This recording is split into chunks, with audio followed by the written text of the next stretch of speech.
이스라엘의 역사를 보면 굉장히 어려운 때가 많이 있었습니다. 그 중에서도 특히 어려운 때가 생각해 보면 예루살렘이 바벨론에 굉장히 큰 공격을 받을 때가 있었습니다. 그래서 예루살렘이 무너져 버렸습니다. 그 예루살렘에 있었던 많은 사람들은 바벨론에 의해서 끌려갔습니다. 그리고 예루살렘에 남아있는 사람들은 이제 앞으로 어떻게 살아야 될까? 이 상태에서 어떻게 살아야 될까? 왜 우리는 이런 일들을 겪게 될 것인가? 앞으로 하나님께서 우리를 어떻게 이끌어 가실 것인가? 굉장히 불안해하고 어려워했습니다. 이때 하나님께서 이 사람들에게 이렇게 말씀하셨습니다. 이렇게 일이 진행이 된 것은 너희가 하나님께 순종하지 않고 하나님께 범죄하였기 때문에 너희가 이런 일을 당하도록 내가 허락했다. 이렇게 바벨론에 의해서 이렇게 어려움을 당한 것은 너희의 죄 때문이다. 이렇게 말씀하신 다음에 이 사람들에게 이렇게 말씀하셨습니다. 그래서 이로 인해서 예루살렘 성과 성전이 무너져 버렸습니다. 이것을 볼 때 사람들이 굉장히 크게 허탈했습니다. 희망을 잃었습니다. 절망 가운데 있었습니다. 너무 힘들었습니다. 그런데 이때 하나님께서 굉장히 중요한 말씀을 이들에게 하셨습니다.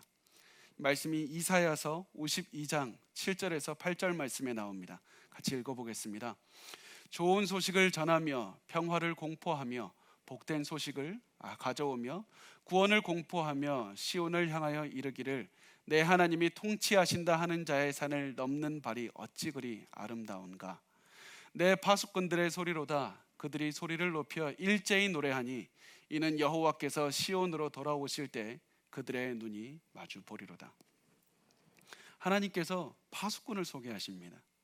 파수꾼을 소개하시는데 이 파수꾼이 좋은 소식을 가지고 오는 이 파수꾼의 소리가 아름답다. 이 파수꾼의 발이 아름답다고 말씀합니다. 잘 생각해 보면 이 소식을 좋은 소식을 전하기 위해서 달려오는 파수꾼의 발은 결코 그렇게 보기 좋은 형상은 아니었을 겁니다. 상처도 많았을 것이고 발도 부어 있었을 것입니다. 피가 났을 수도 있습니다. 그런데 이 파수꾼의 발을 보고 아름답다고 하십니다. 왜 그렇습니까? 이 파수꾼이 전하는 메시지 때문에 그렇습니다. 하나님께서 전해주신 이 메시지 때문에 그렇습니다.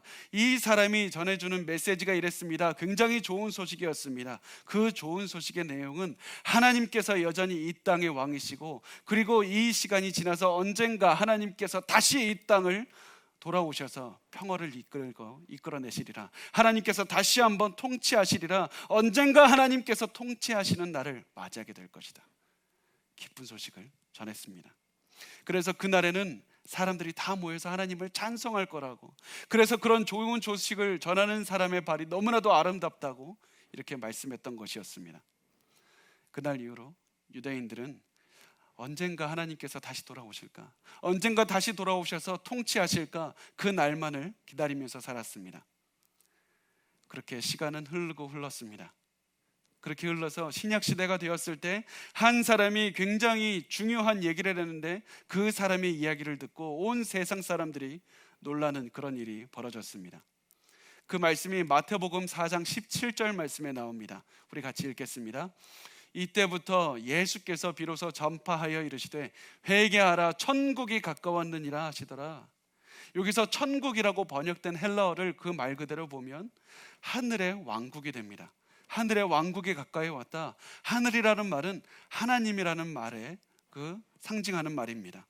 그리고 왕국은 왕이 다스리는 곳이라는 뜻입니다. 이 말씀은 하나님이 통치하시는 하나님의 나라가 가까이 왔다. 하나님이 통치하시는 하나님의 나라가 가까이 왔다라는 의미입니다. 그런데 조금 더 그 말을 가까이서 보면 단순히 하나님의 나라가 언젠가 우리 삶에 언젠가 임하시리라 이 말씀이 아닙니다. 말씀을 조금 더 깊게 보면 하나님의 나라가 이미 시작되었다. 하나님의 나라는 이미 시작이 되었다. 누구로부터 시작이 되었는가? 예수 그리스도로 말미암아 하나님의 통치가 이 땅에서 시작되었다라는 그런 말씀을 선포하고 계신 것이었습니다. 하나님께서 예수 그리스도를 통해서 이 땅을 가르치신다. 예수 그리스도를 통해서 이 땅을 통치하신다. 너희가 그렇게 기다리던 하나님의 통치가 예수를 통해서 시작되었다. 하나님의 통치를 선포하신 예수님께서 가시는 곳마다 하나님의 통치를 선포하셨습니다. 하나님의 통치가 이 땅에 시작되었다는 것을 선포하셨습니다. 하나님의 통치를 선포하신 예수님께서 가시는 곳마다 하나님의 뜻에 순종해서 사셨습니다. 하나님의 뜻에 따라서 금식하셨고, 귀신을 쫓아내셨고, 죄를 용서하셨고, 사람들의 병을 고쳐주셨습니다. 예수님은 이 행위, 이 사역을 통해서 하나님의 나라가 이 땅에 임하셨다, 시작하셨다라는 사실을 선포하신 것이었습니다. 하나님의 통치를 선포하신 예수님의 사역에 굉장히 중요한 일이 벌어지게 됩니다. 굉장히 중요한 일이 무엇이었냐면, 한 사람이 있었습니다. 귀신 때문에 앞도 보지도 못하고 말도 못하는 사람이 있었습니다. 그런데 그 사람이 귀신 때문에 이런 일이 생겼다라고 성경은 말하고 있습니다. 이 사람을 귀신을 쫓아내 주시고 이 사람의 병을 고쳐 주셨습니다. 예수님께서 귀신의 통치 아래에 있었던 사람에게 귀신의 통치를 없애주시고 하신 말씀이 무엇이냐면, 이 사람을 치유하신 다음에 이렇게 말씀하십니다. 마태복음 12장 28절 말씀입니다. 같이 읽겠습니다. 그러나 내가 하나님의 성령을 힘입어 귀신을 쫓아내는 것이면 하나님의 나라가 이미 너희에게 임하였느니라. 언젠가 하나님이 임할 것이다, 하나님의 나라가 임할 것이다, 그것이 아니라 이미 하나님의 나라가 너희 안에 임하셨느니라. 무엇을 통해서 임하십니까? 예수님께서 하나님의 말씀에 순종해서 살아갈 때 이 땅의 마귀의 통치에 받는 그 사람들은 이제 자유롭게 되고 하나님의 왕국의 통치가 시작되었다. 이미 하나님의 나라가 시작되었다. 예수께서 가시는 곳마다 하나님의 이 나라는 현실이 되었다라는 것을 말씀하고 있습니다. 예수님의 사역은 이 땅에서 하나님의 통치를 세우시는 일이었습니다. 그리고 예수님께서는 예수님을 따르는 제자들에게도 너희들은 나와 같이 하나님의 통치에 순종하며 하나님의 나라를 살아나가라고 말씀을 하고 있습니다. 제자들의 삶을 통해서 이 땅에 하나님의 나라를 임하게 하는 것, 이것이 바로 예수님께서 제자들에게 명령하셨던 그런 삶이었습니다. 그리고 이 하나님의 나라라는 문맥 안에서 오늘 우리가 읽었던 주기도문이 등장하게 됩니다. 주기도문은 단순히 내가 누군가 입으로 말하고 좋은 기도 드렸다, 어떤 기도를 드리니까 갑자기 이 기도에 주술적인 능력이 있어서 이 기도 100번 했더니 갑자기 힘이 생겼다, 이런 것이 아닙니다. 주기도문은 하나님의 나라를 이 땅에서 살아내겠다는 기도입니다. 주기도문은 하나님의 백성인 우리가 이 세상에서 하나님의 뜻에 따라서 살아가며 하나님의 나라를 이 땅에서 현실로 만들겠다는 다짐이자 결심입니다. 하나님께 그런 간구입니다. 세상이 아무리 힘들게 굴어도 나는 거기에 결코 지지 않고 하나님의 말씀에 순종하며 이 땅에 하나님의 백성으로 하나님의 통치를 살아내겠다라는 간구와 결단이 바로 주기도문입니다. 그 기도가 이렇게 시작합니다. 마태복음 6장 9절 말씀을 우리 같이 읽어보겠습니다. 그러므로 너희는 이렇게 기도하라. 하늘에 계신 우리 아버지여, 이름이 거룩히 여김을 받으시오며. 당시 사람들은 하나님을 두려운 존재라고 생각했습니다. 굉장히 먼 존재였습니다. 우리와는 다른 거룩한 분이었습니다. 능력이 있고 위대한 분이었습니다. 우리가 잘못하면 굉장히 우리를 처벌하실 수 있는 굉장히 두려운 하나님이었습니다. 그 하나님을 나타내는 표현이 하늘에 계신 하나님이었습니다. 우리는 땅에 있지만 하늘에 계신 하나님, 우리와 굉장히 다른 분이었습니다. 그런데 그 하늘에 계신 하나님을 예수님은 내 아버지, 내 아버지라고 항상 부르셨습니다. 그 다른 누구도 가질 수 없었던 그 하나님과의 관계가 나에게서 있다. 내가 그 하나님을 나의 아버지라고 부르고 있다. 그리고 그 누구와도 비교할 수 없는 친밀한 관계인 내가, 사람들이 이제는 나를 통해서는 그 하나님을 아버지라고 부를 수 있다. 그래서 내 아버지를 너희들은 우리 아버지라고 부르라. 하늘에 계신 우리 아버지라고 부르라. 나를 통하면 하나님과의 친밀한 관계가 맺혀질 수 있다. 하나님, 하늘에 계신 우리 아버지께 너희들은 이렇게 기도하라 라면서 예수님은 기도를 가르쳐 주십니다. 어떤 기도입니까? 이름이 거룩히 여김을 받으시옵소서. 이름이 거룩히 여김을 받으시옵소서. 성경을 보면 이름이라는 것은 항상 단순히 우리가 누군가를 지칭할 때만 사용되는 것이 아닙니다. 성경에 나오는 이름은 그 사람 자체를 말하고 있습니다. 그 사람의 존재 자체를 말합니다. 하나님의 이름이라는 것은 하나님을 지칭할 때 쓰는 무엇인가 이름이 아니라 하나님 자체를 상징하고 있습니다. 그래서 하나님의 이름을 거룩하게 여김을 받으시옵소서라고 하는 말은 하나님이 거룩함을 받으셨으면 좋겠습니다. 이런 기도와 동일합니다. 그런데 우리가 잘 생각해 보면 굉장히 이상한 기도입니다. 하나님은 이미 거룩하신 분입니다. 하나님은 이미 우리가 아무리 거룩하게 해달라고 기도하기 전에 이미 하나님은 거룩하신 분입니다. 우리의 기도를 하건 말건 하나님은 위대하신 거룩함이 있는 분입니다. 그런데 왜 하나님의 이름을 왜 다시 우리에게 거룩하게 해달라고 이렇게 기도하라고 말씀하십니까? 예수님께서 이 기도를 통해서 말씀하시는 것이 마치 하나님의 이름을 거룩하게 해달라고 기도하면 이제부터 거룩하게 되는 것이라고 말씀하는 겁니까? 그런 말이 아닙니다. 그런 의미가 아니라 하나님의 이름을 거룩히 여김을 받으시옵소서, 이 말의 의미는 예수님께서 우리에게, 제자들에게 너희가 너희의 삶을 통해서 하나님의 이름이 거룩하게 높임을 받도록 하라. 하나님의 이름은 이미 거룩한 것이다. 그렇지만 너희의 삶을 통해서, 거룩한 삶을 통해서 사람들이 너희의 거룩한 삶을 보고 하나님이 거룩한 분인 것을 알게 하라. 하나님이 나를 통해서 하나님의 이름이 거룩하다는 것을 증명하게 해달라고 그런 간구하는, 그런 하나님께 간청을 드리라는 그런 말이었습니다. 이사야서 29장 33절 말씀을 같이 읽어보겠습니다.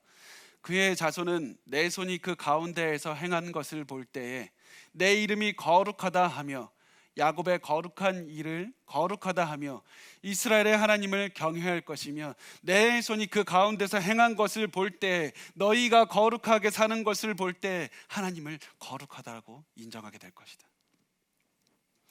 세상은 예수님의 제자들이 거룩하게 하나님의 뜻에 따라서 살아가는 것을 볼 때 하나님의 이름이 얼마나 거룩한지를 알게 될 것이다. 그러므로 제자들의 삶이 거룩하면 하나님께서 거룩하시다는 사실을 알게 될 것이다. 그러므로 너희는 하나님께 기도하라. 내 인생을 통해서 세상이 하나님의 거룩함을 알게 하옵소서. 하나님의 이름이 거룩함을 내 인생을 통해서 보여주옵소서. 나도 내 인생을 하나님의 거룩함을 보이는 것을 위해서 사용하겠습니다. 하나님, 나의 인생을 사용하옵소서. 그래서 이 기도는 우리의 인생을 하나님의 거룩함을 보게 하기 위한 도구로 사용하겠다는 다짐인 겁니다. 결심입니다. 결단입니다. 단순히 내가 가만히 있고 내 입만 움직여서 하나님, 언젠가 하나님께서 스스로 하셔서 거룩함을 하나님 스스로 보이시옵소서, 이런 수동적인 기도가 아니라 내가 하나님 거룩함을 보이는 도구로 사용하겠습니다. 아무리 사람들이 핍박해도 나는 하나님의 거룩함을 이 땅에서 살아내겠습니다. 이런 기도인 것입니다. 이렇게 말한 다음에 예수님은 다음 기도를 알려주십니다. 마태복음 6장 10절 말씀입니다. 나라가 임하시오며 뜻이 하늘에서 이루어진 것 같이 땅에서도 이루어지이다. 여기서 하나님이 하나님의 나라가 이 땅에 임하게 해달라고 기도합니다. 이 말은 세상을 거슬러서 하나님의 뜻에 따라서 살게 해달라는 기도입니다. 하나님의 나라라는 말은 하나님의 통치라는 말과 동일한 말입니다. 하나님의 뜻에 내가 순종해서 하나님의 통치를 이 땅에서 현실로 살아내게 해주십시오. 하나님, 세상이 아무리 거칠고 나를 거절해도 내가 하나님의 뜻에 따라서 난 이 땅에서 살아내겠으니 나에게 힘을 좀 주십시오. 내가 하나님의 나라, 하나님의 통치를 이 땅에서 살아내겠습니다. 세상이 분노와 거짓과 악함으로 살아갈 때 나는 하나님의 통치를 힘입어서 하나님께 순종해서 화평하며 살겠습니다. 사랑하며 살겠습니다. 용서하며 살겠습니다. 품어주며 살아가겠습니다. 내가 하나님의 뜻을 따라서 살아가겠다는 다짐인 것입니다. 나를 통해서 온 땅의 왕이신 하나님의 통치를 이 땅에서 내가 살아가게 해달라는 그런 다짐인 것입니다. 그런데 아무리 이렇게 우리가 하나님의 통치를 이 땅에서 살아가도 세상은 하나님의 그 나라를 제대로 보지 못할 겁니다. 아무리 우리가 열심으로 살아가도 우리를 인정하지 않고 때로는 무시를 당하게 될 겁니다. 그래서 하나님께서는, 예수님께서는 우리에게 이렇게 말씀하셨습니다. 마태복음 13장 31절에서 33절 말씀입니다. 같이 읽겠습니다. 또 비유를 들어 이르시되 천국은 마치 사람이 자기 밭에 갖다 심은 겨자씨 하나를 같으니 이는 모든 씨보다 작은 것이로되 자란 후에는 풀보다 커서 나무가 되매 공중의 새들이 와서 그 가지에 깃들 이느니라. 또 비유로 말씀하시되 천국은 마치 여자가 가루 서말 속에 갖다 넣어 전부 부풀게 한 누룩과 같으니라. 우리를 통해 드러나는 하나님의 통치가 처음에는 보잘것없는 겨자씨 같이 가장 작은 것이고 사람들이 지나칠 만한 그런 것이다. 그렇지만 마치 겨자씨가 자라나서 엄청나게 큰 나무가 되어서 모든 사람들이 바라보게 되듯이 우리를 통해 시작하신 이 하나님의 나라는, 하나님의 통치는 나중에 엄청난 큰 나무가 되어서 모든 사람이 인정할 만큼 그렇게 될 것이다. 또 우리를 통해서 드러난 하나님의 통치가 가는 곳곳마다 누룩이 되어서 이렇게 심기울 것이다. 누룩의 역할이 무엇입니까? 자기가 변하는 것이 아니라 그 주위에 있는 것들을 변하게 합니다. 누룩이 가서 그 가루를 변하게 해서 커지게 만듭니다. 하나님의 통치는, 우리를 통해 드러난 하나님의 통치가 사람들이 처음에는 간과하고 무시하고 넘어가겠지만 결국에서는 엄청나게 우리를 통해서 변화시키셔서 결국 세상 전체를 변화시키시리라.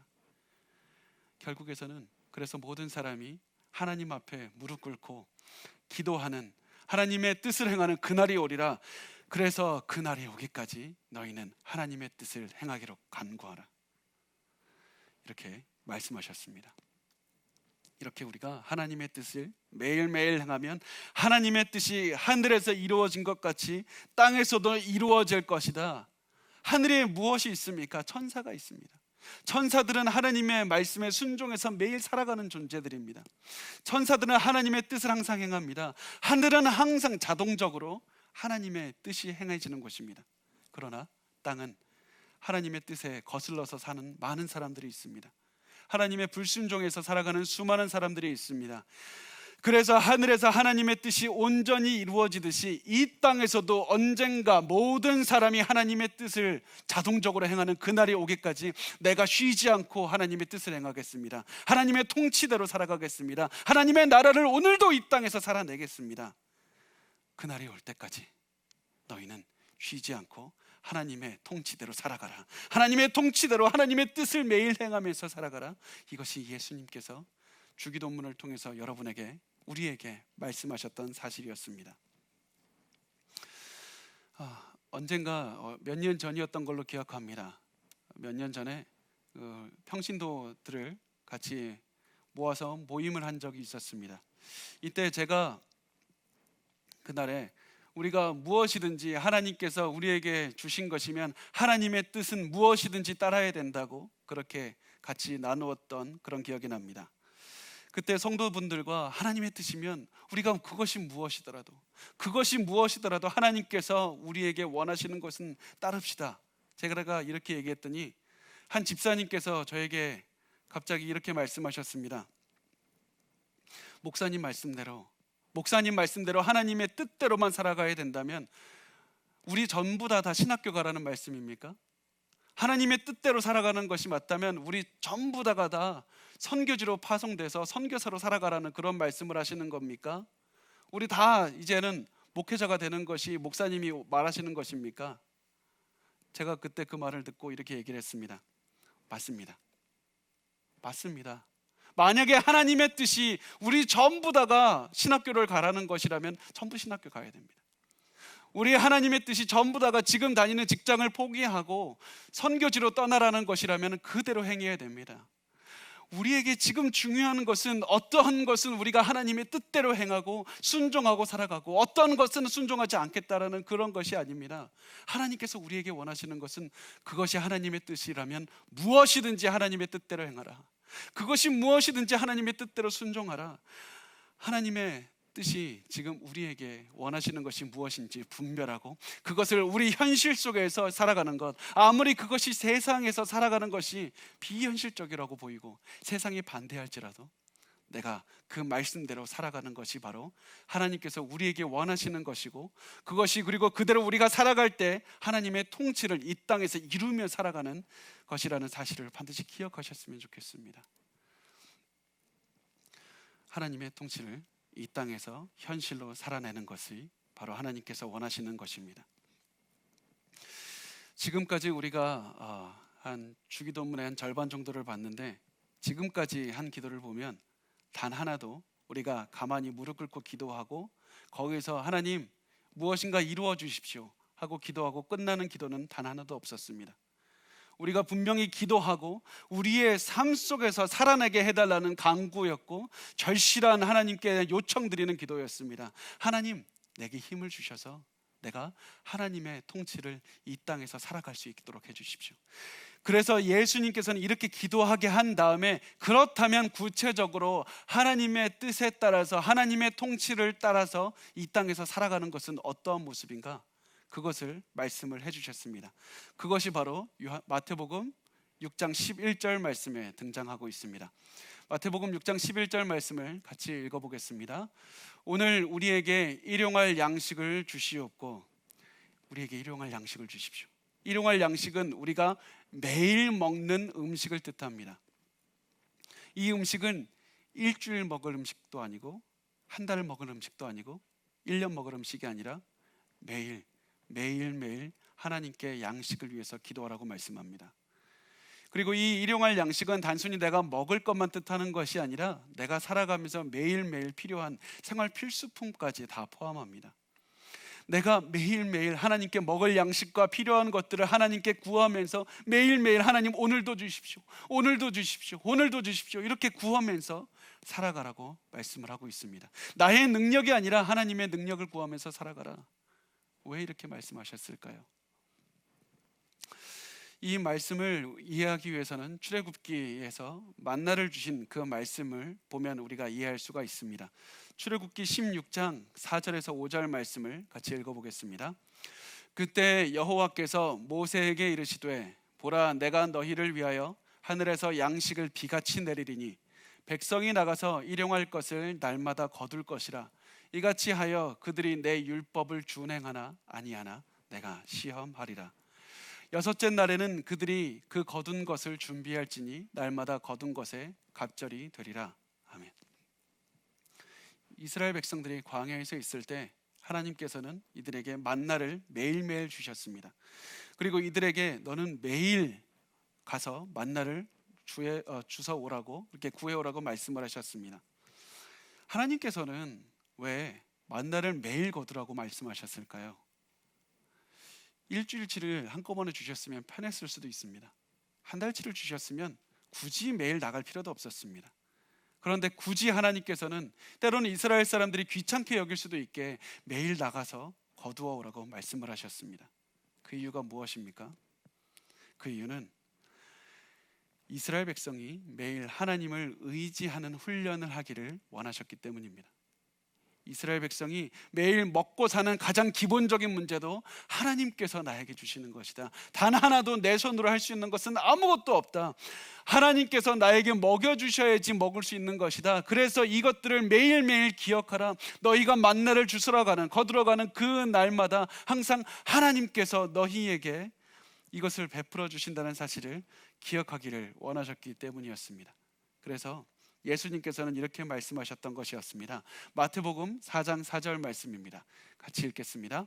예수께서 대답하여 이르시되 기록되었으되 사람이 떡으로만 살 것이 아니요 하나님의 입으로부터 나오는 모든 말씀으로 살 것이라 하였느니라 하시니, 사람의 음식으로 사람이 살아가는 것이 아니라 너희가 하나님께 순종하면서 살아갈 수밖에 없다. 너희의 삶에 필요한 것들은 하나님께서 주시는 것이다. 모든 음식조차 하나님께서 의지해야 하나님께서 주시는 것이니 자신의 능력을 의지하지 말고 하나님의 능력을 의지하여 매일매일 살아내라. 이렇게 나의 능력을 의지하지 않고 가장 기본적인 것조차 하나님의 능력에 의지해서 매일매일 살아내는 것, 이것이 바로 하나님의 통치를 이 땅에서 살아내는 방법이었습니다. 매일 하나님께 의지하라. 그리고 두 번째, 하나님께서 하나님의 통치를 따라 살아가는 것은 그것은 바로 용서였습니다. 마태복음 6장 12절 말씀입니다. 같이 읽겠습니다. 우리가 우리에게 죄 지은 자를 사하여 준 것 같이 우리의 죄를 사하여 주시옵고. 하나님은 우리가 다른 사람들을 용서하지 않으면 하나님께 용서를 구할 자격도 없다. 이렇게 말씀을 합니다. 그런데 우리가 이런 용서에 관한 말씀을 듣고 한 가지 오해하는 것이 있습니다. 다른 사람에 대해서 용서하는 마음만 있으면, 내가 그 사람 생각할 때 좀 마음이 불편합니다.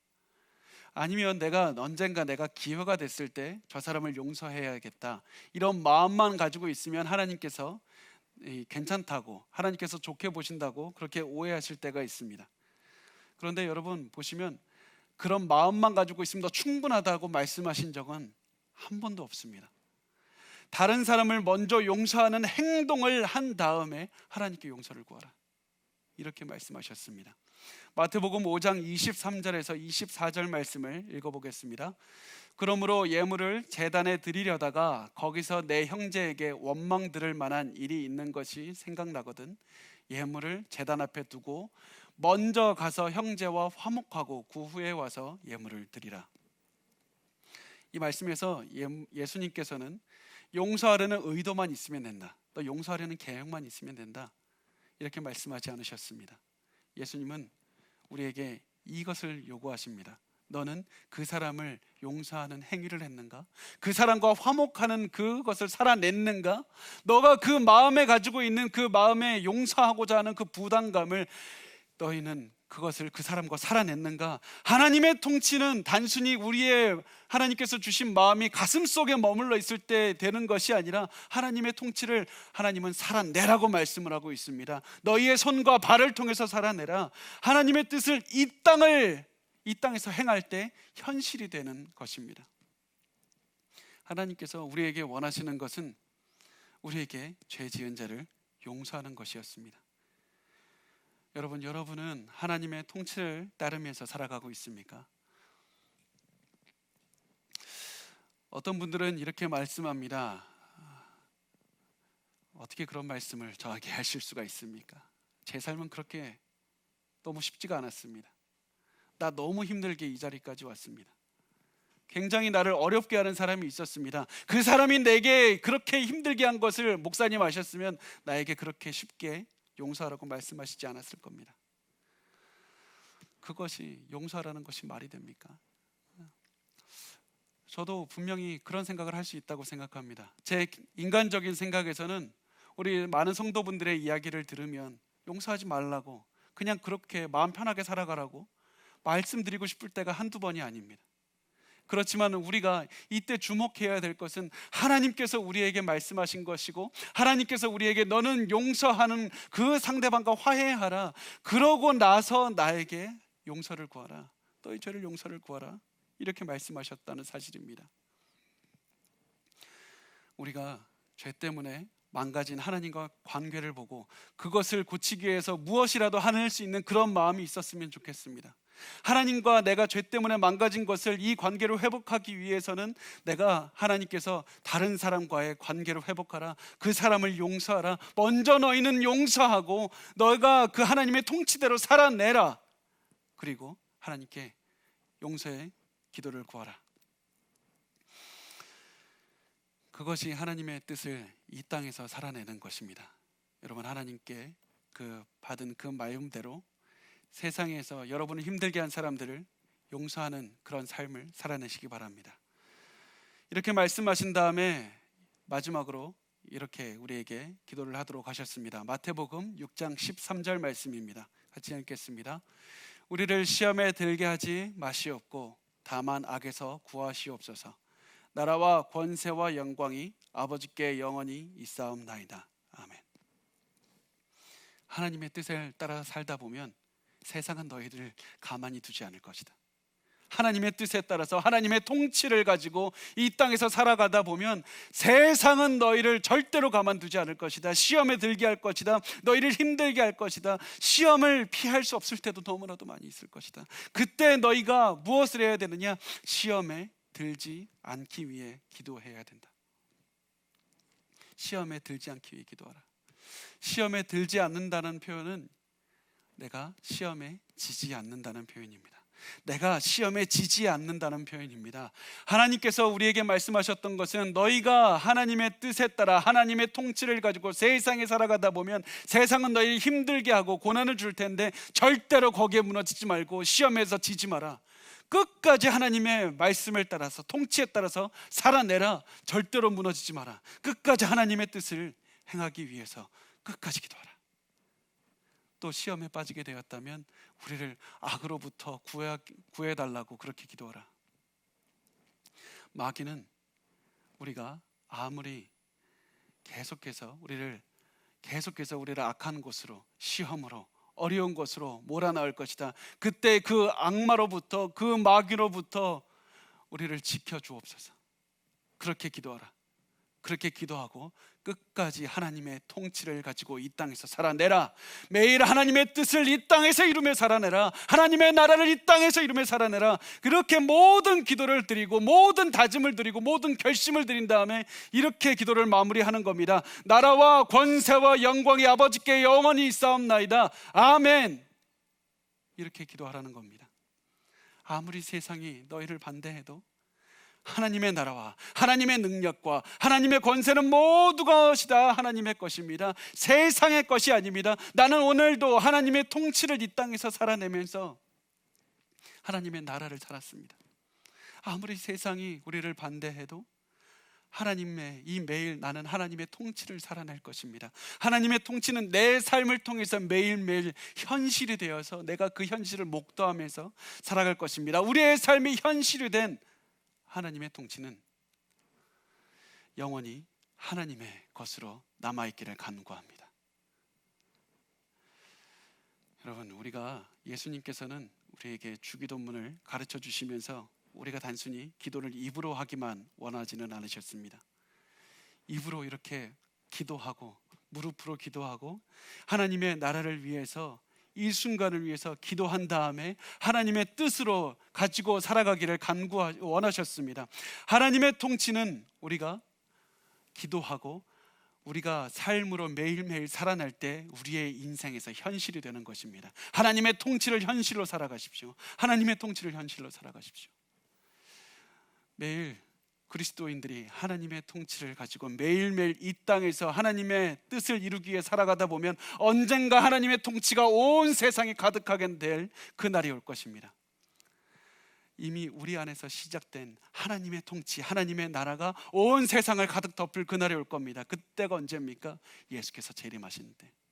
예수께서 재림하시는 그때 모든 민족이, 모든 사람이 하나님 앞에 무릎 꿇고 하나님의 영광을 돌리는 그런 날이 올 겁니다. 그때까지 교회가 하는 일이 무엇입니까? 하나님의 나라를 이 땅에 짓는 그런 빌딩 프로젝트를 하고 있는 겁니다. 우리가 매일매일 하나님의 뜻을 행할 때 하나님의 통치가 이 땅에 임하여지는 것입니다. 예수님께서는 이렇게 주기도문을 말씀하시고 하나님의 이 통치를 이 땅에서 매일매일 이루면서 살아가셨습니다. 사람들의 병을 고치셨습니다. 죄인들을 용서하셨고 또 귀신들을 쫓아내셨습니다. 이 죄인들의 이 사람들이 억압하는 이 마귀들도 쫓아내면서 하나님의 통치가 임하셨다는 사실을 증거하면서 사셨습니다. 이렇게 해서 예수님께서는 이사야서에서 예언한 그 좋은 소식, 굿뉴스, 복음을 전파하면서 사셨습니다. 그리고 그 결과는 참담했습니다. 너무나도 참담했습니다. 예수님의 하나님의 뜻을 전파하면서 살아가는 때 사람들은 오히려 예수님을 거부했습니다. 하나님의 통치를 거부했습니다. 그들은 예수님을 통해 전파되는 하나님의 통치를 받고 싶지 않다고 했습니다. 그래서 그들은 예수님을 죽이기로 결심하고 예수님을 저주의 십자가에 매달아 버렸습니다. 그렇지만 그때 사람들은 알지 못했습니다. 하나님은 예수님의 죽음을 통해서 이사야서에서 예언하신 그 말씀하신 기쁜 소식, 굿뉴스, 복음을 증거하셨다는 사실이었습니다. 마태복음 27장 29절 말씀을 우리 같이 읽어보겠습니다. 가시관을 엮어 그 머리에 씌우고 갈대를 그 오른손에 들리고 그 앞에서 무릎을 꿇고 희롱하여 이르되 유대인의 왕이여 평안할지어다 하며, 사람들은 예수님이 왕이라는 사실을 오히려 이런 것을 통해서 증거하고 있다는 사실을 알지 못했습니다. 여러분 보시면 예수님은 세상의 가치를 통해서 세상의 가치를 이룸으로써 왕이 되지 않으셨습니다. 세상을 거슬러서 하나님의 뜻을 이 땅에서 이루어 가시면서 결국은 그렇게 해서 하나님 나라의 왕이라는 사실을 증거하셨다는 사실입니다. 하나님 나라에 갇힌 사랑과 희생과 그리고 화평함을 이룸으로써 예수님께서 하나님 나라의 왕이라는 사실을 증명하셨습니다. 시편 22편 16절 말씀을 같이 읽어보겠습니다. 개들이 나를 애워쌌으며 악한 무리가 나를 둘러 내 수족을 찔렀나이다. 예수님을 두고 하신 말씀입니다. 우리가 하나님의 통치가 우리에게 임하셨다는 그 소식을 전하셨던 예수님의 발에 어떤 것이 있습니까? 못이 박혀서 피가 줄줄 흘러내리고 있습니다. 못이 박혀서 피가 줄줄 흘러내리는 그 예수님의 발을 보고 이렇게 보혈이 흐르는 발을 가리켜서 성경은 이렇게 말씀하고 있는 겁니다. 이사야서 52장 7절 말씀에 내 하나님이 통치하신다 하는 자의 산을 넘는 발이 어찌 그리 아름다운가. 예수 그리스도의 발이 어찌 그리 아름다운가. 보혈로 가득 덮인 그 발이 어찌 그리 아름다운가. 성경은 우리를 위해서 십자가에 오르셔서 그 피가 흐르는 예수님의 발이 너무나도 아름답다고 말씀을 하고 있습니다. 예수님은 끝까지 하나님의 통치를 행하시다가 순종함으로써 하나님의 나라를 행하시다가 죽으셨습니다. 그리고 이 이야기는 예수님의 죽음으로써 끝나지 않습니다. 예수님께서는 부활하셔서 죽음을 이기셨습니다. 세상의 뜻을 거슬러서 하나님의 통치를 이 땅에서 행하시다 죽으신 예수님께서는 세상을 거슬러서 죽음을 이기시고 승리하셨습니다. 부활하셨습니다. 죽음을 이기신 예수님이 제자들에게 이렇게 말씀하십니다. 마태복음 28장 18절 말씀입니다. 같이 읽겠습니다. 예수께서 나와 말씀하여 이르시되 하늘과 땅의 모든 권세를 내게 주셨으니 완벽한 하나님이자 완벽한 진정한 임금님인 왕인 예수님께서 세상의 모든 권세가 나에게 있다. 세상의 모든 권세가 나에게 있다. 하늘과 땅의 모든 권세가 예수 그리스도께 있다는 것을 증명하고 말씀하고 있습니다. 그리고 세상에 하나님 나라의 왕이신 예수님께서 이 하나님 나라의 군사들인 제자들에게 이렇게 명령을 내리십니다. 마태복음 28장 19절에서 20절 말씀입니다. 같이 읽겠습니다. 그러므로 너희는 가서 모든 민족을 제자로 삼아 아버지와 아들과 성령의 이름으로 세례를 베풀고 내가 너희에게 분부한 모든 것을 가르쳐 지키게 하라. 볼지어다 내가 세상 끝날까지 너희와 항상 함께 있으리라 하시니라. 예수님은 이제 제자들에게 좋은 소식, 굿뉴스, 이 복음을 너희가 이젠 전할 책임이 있다. 너희가 단순히 입으로만 전할 것이 아니라 하나님의 통치를 너희가 살아냄으로써 너희 삶을 통해서 하나님의 나라가 이 땅에 임했다는 것을 증명하면서 살아가라. 복음을 이 땅 가운데 전하면서 살아가라. 하나님의 나라가 이 땅에 현실이 되었다는 사실을 너희 인생을 통해서 증명하라. 여러분, 예수님은 오늘도 우리에게 말씀하십니다. 세상의 가치가 아니라 하나님의 통치에 따라서 하나님께 순종하면서 오늘도 살아가라고 말씀합니다. 오늘도 세상의 가치가 아니라 세상을 거슬러서 하나님의 뜻을 행하며 하나님의 뜻을 이루면서 오늘도 하루하루 살아내는 겁니다. 내가 음식을 먹는 것도 하나님의 의지하고 매일 하나님의 통치를 내가 의지하며 세상의 가치를 거슬러서 하나님의 손에 의지해서 살아가고 매일 용서하며 살아가고 매일 악을 이기고 시험을 내가 이기면서 살아가며 끝까지 하나님의 통치를 이 땅에서 살아내는 것이 바로 하나님께서 우리에게 원하시는 삶입니다. 여러분, 그리고 이렇게 살아낸 다음에 하루가 다 지나갔을 때 여러분의 삶을 보면서 이렇게 기도하셨으면 좋겠습니다. 나를 통해 오늘 이 땅에 임하신 하나님의 통치가 영원하시기를 간구합니다. 아멘. 여러분, 여러분의 삶은 어떻게 살고 계십니까? 하나님의 나라를 살아내고 계십니까? 하나님께서는 우리가 기도하고 하나님의 통치를 너희가 살아내면 그것이 너희의 삶을 통해서 현실이 되리라. 하나님의 통치가 너희를 통해 현실이 되리라. 하나님의 나라가 너희를 통해 현실이 되리라고 말씀하셨습니다. 여러분, 오늘 여러분 앞에서 세상은 결코 만만하지 않을 겁니다. 힘들 겁니다. 여러분이 하나님의 통치에 따라서 살아가려고 할 때 계속해서 막을 겁니다. 그렇지만 여러분, 절대로 낙담하지 마시고 끝까지 주님께서 가르쳐 주신 이 기도를 계속해서 기도하면서 끝까지 하나님의 통치를 이 땅에서 살아내시길 바랍니다. 여러분을 통해서 하나님의 나라가 임하실 줄을 확신합니다.